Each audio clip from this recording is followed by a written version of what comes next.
Hey guys, my name is Mark. 2020. Gosh, we're living in the future.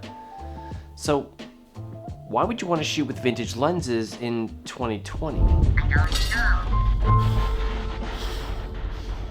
It's time to let old things die. Well, maybe in your case, Ben, but these are my top 5 reasons why you shouldn't let these old things die. Right, buddy?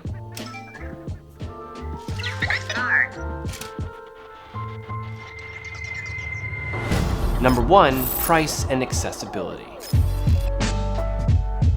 Now, modern photography, for the most part, isn't cheap, especially the lenses, which can arguably have the most impact on your photography. Now, there's nothing wrong with the kit lens, but being able to experiment with fast prime lenses can really have a huge impact on your photography overall.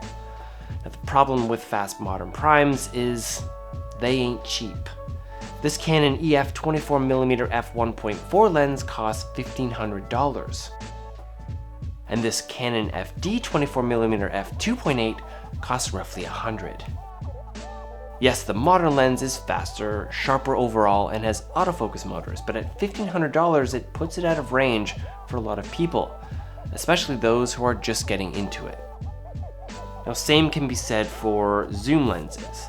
This Canon FD 70 to 210mm goes for about $50. Being hands-on with this stuff really helps you determine if you even like shooting with particular focal length. If you don't like it or get tired of it, you can always sell it back to the open market for what you paid for it, or sometimes a little bit more. Just bank the experience and move on. Number 2, character. Character. Now, what does that even mean? Well, for the most part, when it comes to a lens, it's referring to the unique look the lens produces in your image. I guess the easiest way to explain it is if you think of each lens as a character in a film. Now, for me, the most interesting characters in a film are the ones with flaws or imperfections. I like that poster. Now, because these lenses use older coatings and optical formulas, they naturally render a more unique image compared to modern ones, which can lead to some interesting results.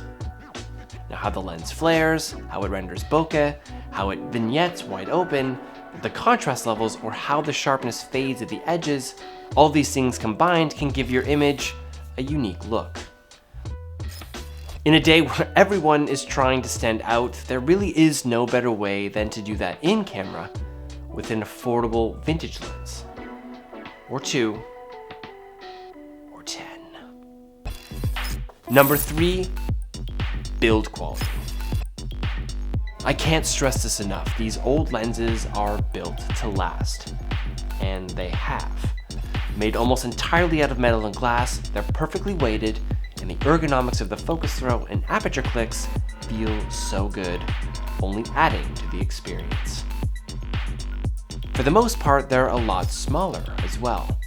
Because they're manual focus lenses, some space is saved not having to have motors inside, which can add bulk and weight to your kit. Number 4, photography and video.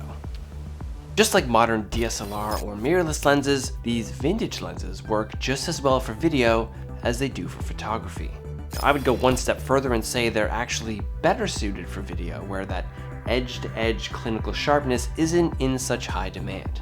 And because manual focusing is still the practice most commonly used for cinematic films, the mechanical focus throw of these old vintage lenses make that process so much nicer than having to rely on autofocus or focus by wire you see on modern photography lenses.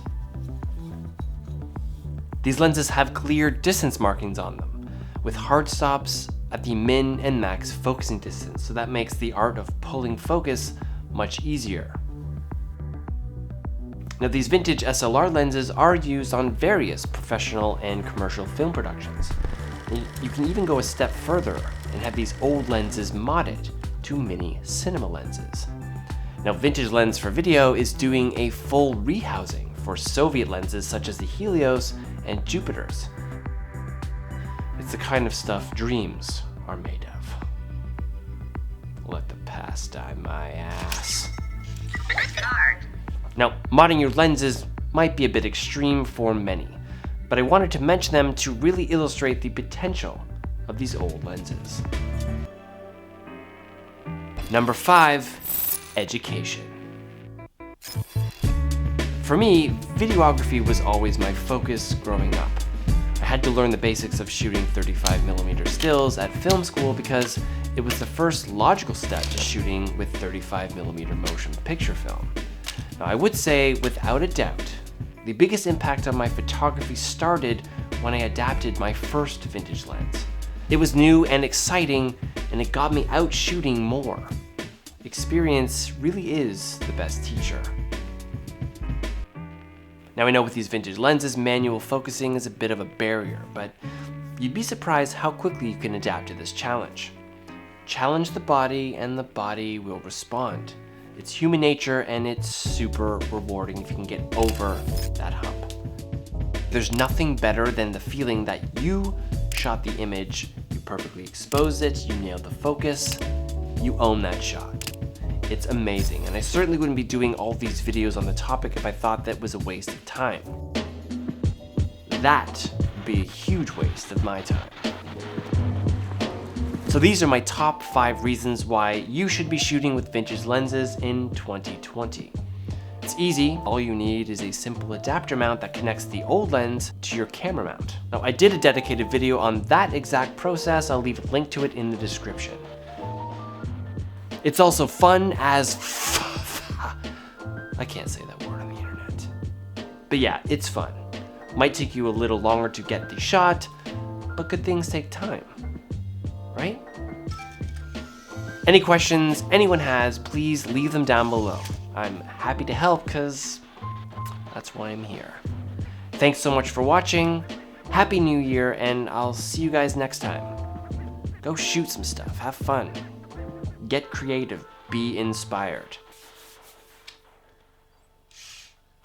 And I've run out of things to say, and the video's basically over, so I'm just going to leave some time for the cards to come up, I guess.